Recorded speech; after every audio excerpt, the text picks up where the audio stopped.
Attention please. This upload is only for educational purpose. No intention to infringe copyrights.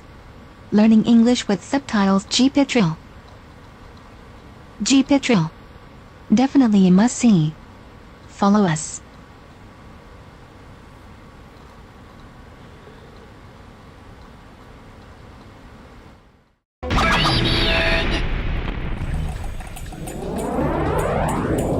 This is Brainiac, the science show that snorkels in cesspits.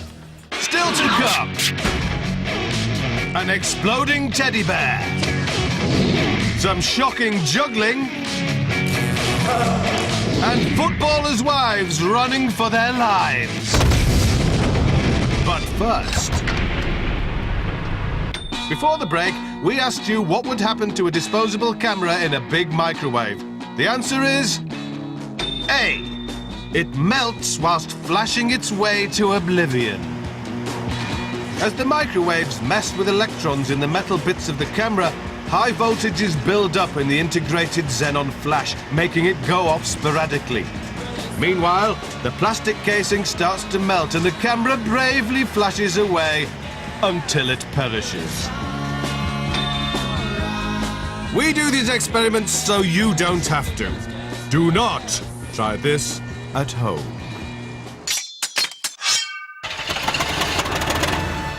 Here at Brainiac, we pay no heed to the advice, fly too close to the sun and you might get burned. No, we set our sights much higher than that. And today, we put our Icarus-like thirst for knowledge to the test and ask, what's the best household object for parascending?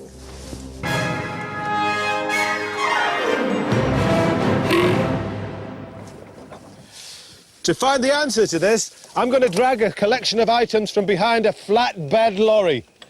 This isn't a flatbed lorry. No. But I can see one over there. Before we attempt to parascend with this man-like mannequin, we're going to run tests with this mini-man, attached to a series of everyday objects which we'll be chucking off our speeding truck to see if they fly. The Commodore Garden tent for holding small circuses in. Will it fly? The parasail was designed in 1961 by Pierre-Marcel Lemoyne. Could we have saved him some time? Yes! He flies! He flies! A success! But now for some rubbish. The standard bin bag, commonly used by young ladies at hen parties, but will it fly? With a hole cut into the bottom to aid airflow and annoy the dustman, our mannequin soars like an eagle attached to a big black plastic bag.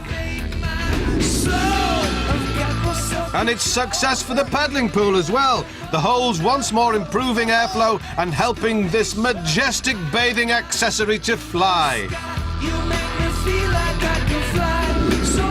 The cotton bedsheet looks promising too. It flies! It flies! Before shrieking through the air like a supersonic swan. Time for an accomplished wind catcher, the umbrella. Get up there! Fly, you pig! The umbrella's thin, wiry frame eventually buckles. It's turned into some kind of hideous bat.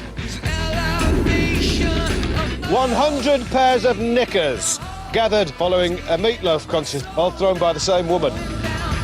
Let them go! And although World War II housewives made underwear out of silk parachutes, I can confirm that the reverse isn't true.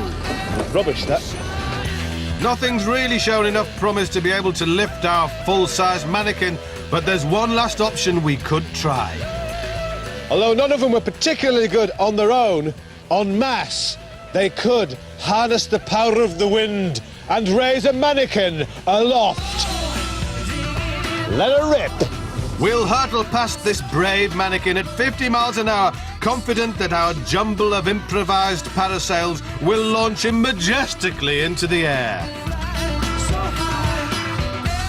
Disaster! He's fallen and the tarmac is tearing strips of flesh from the bone. If that happened on his honeymoon, he'd be asking for his money back. But wait. Yes! Surely not. Unbelievable! It's actually worked! Yes! If he were real, he'd be screaming with delight. Para-sensational! She flies! She flies! So there we are, a success of Icarus-type proportions, and if you fancy a spot of parascending, all you need is a tent, 100 knickers, a paddling pool, an umbrella, and of course, a sheet. Although I don't necessarily advise it. And there we are, look at that! The mannequin, completely intact!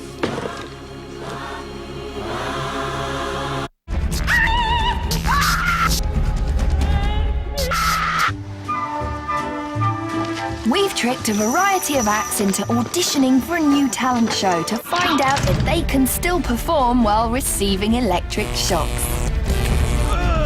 After applying high-voltage pads to today's auditionee, it's time to say hello. Hello, what's your name? Hi, I'm Dave. And what do you do, Dave? I'm a juggler. All right, Dave. Juggle. Very good, but any student worth his salt could manage that. Let's introduce Dave to some electric shocks.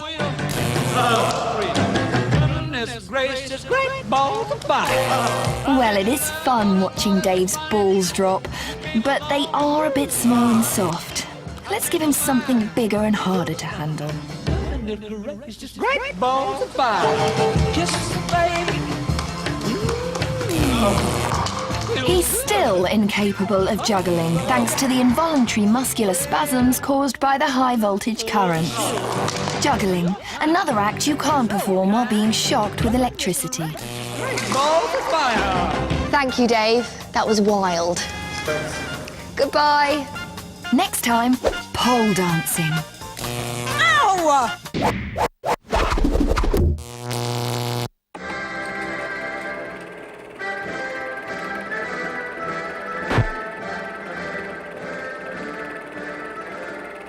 It's liquid oxygen time. Liquid oxygen is very special. Today is the day of the ordinary teddy bear. Ursula, my love, please bring the little bear.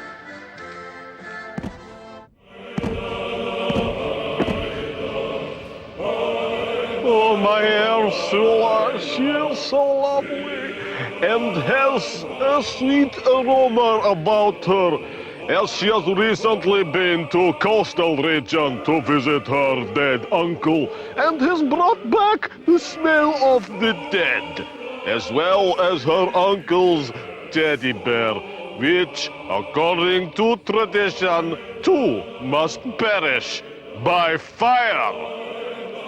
First, I take portion of bear. Now, let's see how it reacts to normal oxygen in air.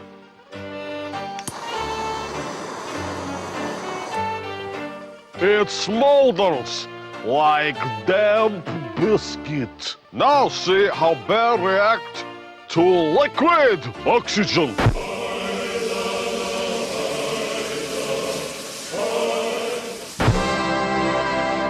See now, ignition.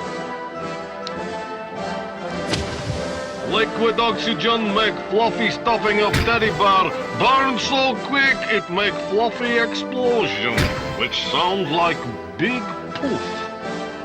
Bear is completely destroyed and joins Ursula's uncle in paradise. Liquid oxygen! It's a miracle!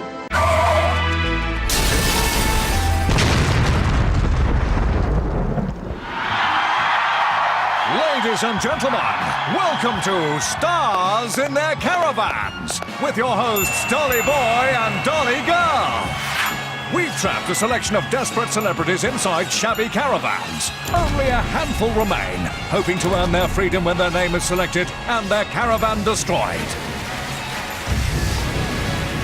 It's week 7, and Saturdays are particularly difficult for footballers' wives and girlfriends, knowing that while they're locked away, all the other wags are shopping. But it's time to select a celeb. And who will the Ofcom regulated arrow of destiny choose today? Well, fancy that! Tough luck, Daniel Lloyd, Knock Knock Nicola T, Charlotte Mears and Crystal Sidwell. 3 lovely young wags, also known as the wife of Steve Sidwell, ex of Jermaine Defoe, and the girlfriend of some bloke at QPR. Ladies, we're letting you go, just as soon as you've played Long Fuse, Short Fuse. Inside your caravan is a treasured possession. Would you like to tell us what it is? Shopping. Brilliant! Well, your shopping is sitting next to Super Brainiac's ammonium nitrate. We're about to ask you a science question. Get it right and we'll light the long fuse, giving you a chance to save your Jimmy Choos.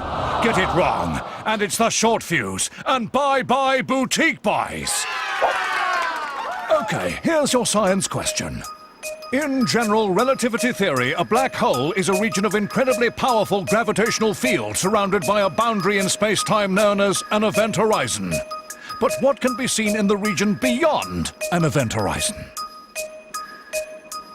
I'm gonna have to push you, ladies. What have you come up with? Nothing. Is the correct answer! Yes! Nothing can be seen beyond an event horizon. You've won the long fuse, but don't delay, it's already lit! Young ladies in high heels running for their lives. Ah, yes, it takes me back. Come on, girls, get a wiggle on. Imagine it's the sales.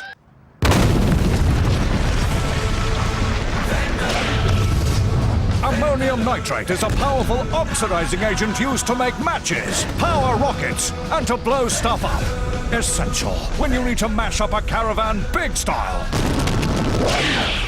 Look at them.